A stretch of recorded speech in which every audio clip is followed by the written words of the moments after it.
Upon returning to Earth, we reported our findings to the Archeological Committee, omitting the horrific details to avoid skepticism. We returned to our lab, eager to examine the artifacts we had collected. Days passed, and I noticed an odd energy in the lab. Equipment malfunctioned, shadows seemed to move independently, and there was a pervasive sense of being watched. I mentioned it to Lydia and Marco, but they dismissed it as post-traumatic stress. One night, as I stayed late to work on my translations, I heard a faint, familiar hissing. I froze, heart pounding, as the temperature in the lab began to rise. I followed the sound to Lydia's workstation, where I found the piece of molten rock now pulsating with an eerie light. "Oh crap," I whispered, realizing too late the danger we were in. The rock began to crack, glowing hotter, and from it emerged a smaller version of the creatures we had faced on Roidus. It was smaller, but no less menacing, its eyes glowing with evil intelligence. I backed away slowly, trying to recall the patterns, but panic clouded my memory. The creature lunged, but I managed to evade it, running through the lab to find Lydia and Marco. I burst into the break room where they were discussing our next steps. "There's another one!"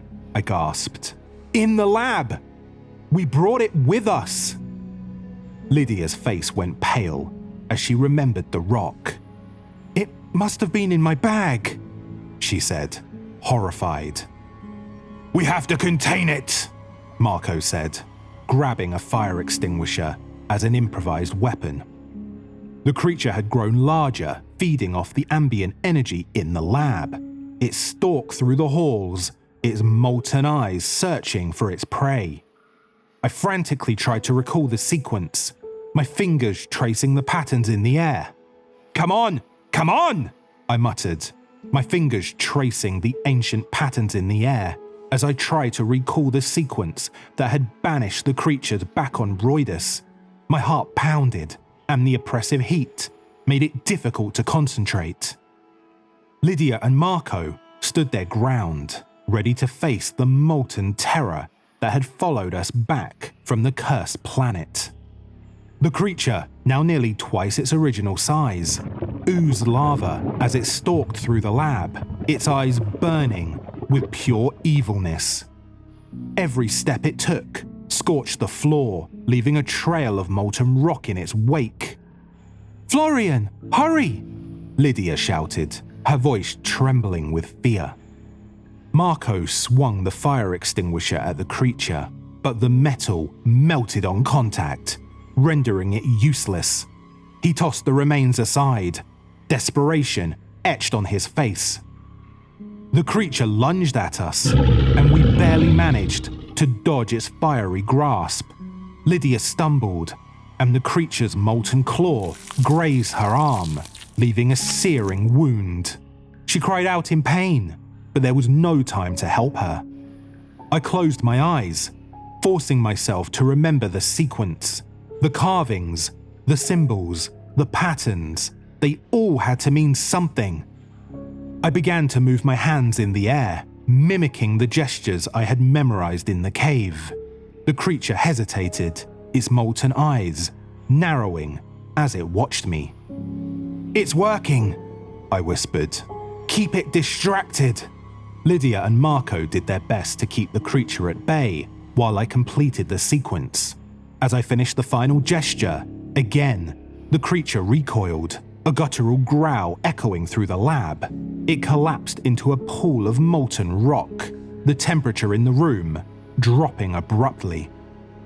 We stood there, panting and sweating, but alive. "We need to destroy that rock," Lydia said through gritted teeth, clutching her injured arm. "And any other pieces that might have come back with us." Marco nodded. But before we could move, a chilling realization dawned on me. "What if there are more?" I asked. my voice barely above a whisper. What if we didn't notice all of them? Panic set in as we frantically searched the lab for any remaining pieces of the cursed rock. Every corner, every shadow seemed to hide a potential threat. The sense of being watched grew stronger, and I couldn't shake the feeling that we were not alone. Hours later, we had gathered all the fragments we could find and contained them in a reinforced vault. Exhausted, we slumped against the lab walls, trying to catch our breath, but the nightmare was far from over. Just as we began to relax, the lights flickered and went out, plunging the lab into darkness. The air grew hot once more, and the familiar hissing noise sent shivers down my spine yet again. "No!"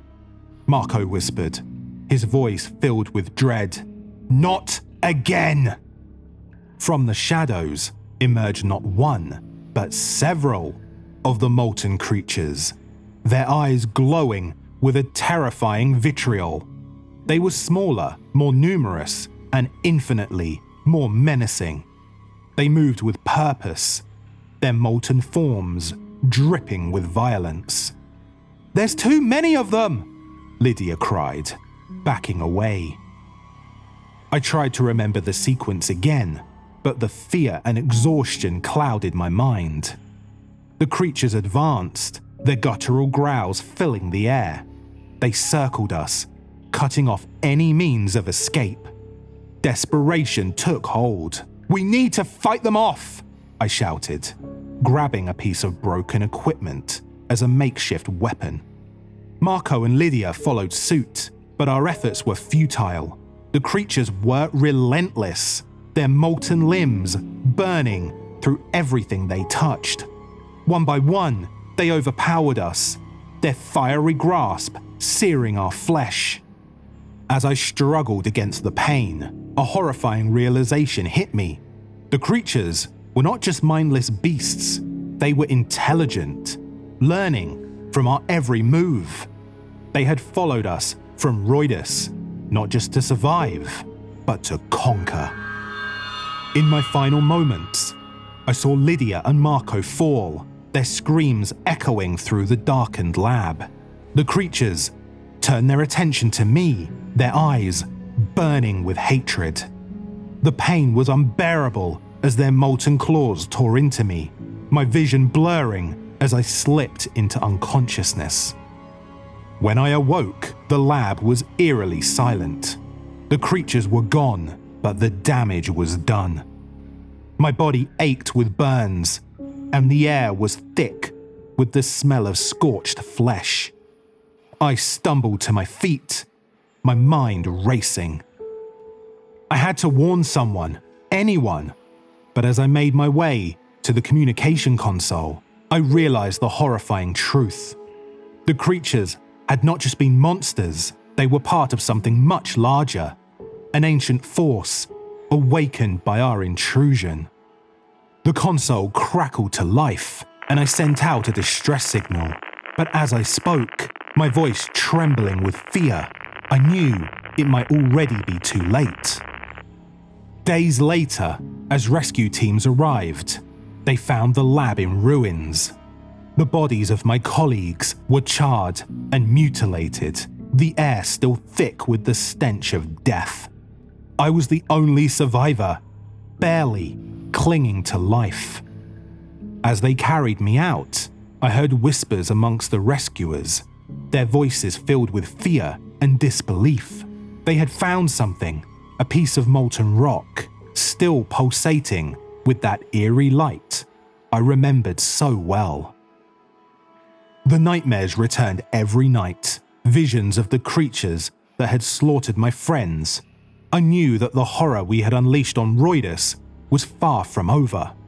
The ancient civilization's warnings had been clear, but we had been too blind to see.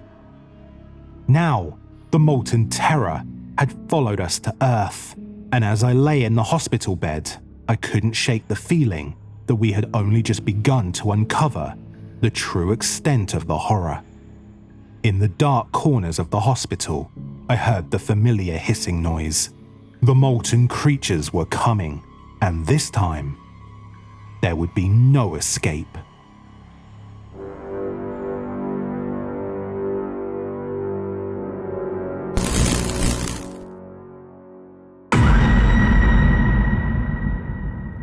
Thanks everyone for tuning in to yet another Sci-Fi Creepypasta. This time, it was quite a short one, and I'm thinking I can make some more stories from it over time that can be part of maybe a story arc for this one, but this was one I came up with pretty quickly, so be interested to hear what you think.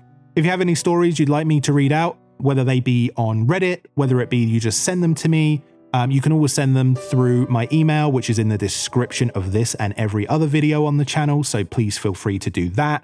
But please let me know how you want to be credited to make sure that you get the credit you deserve. If you'd like to support the channel, we really appreciate it if you can like the video, really gets that algorithm moving and pumping to more people. Also, please subscribe to the channel, and if you want to know more about what's going on with our ongoing content, then hit the notification bell so you're notified of everything that is upcoming. If you have anything else you'd like to talk about, please feel free to drop them down in the comments. But for now, thank you again. Really appreciate your time here.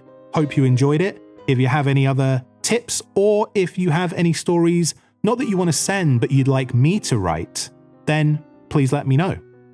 But for now, thanks so much, and I'll see you soon. Cheers.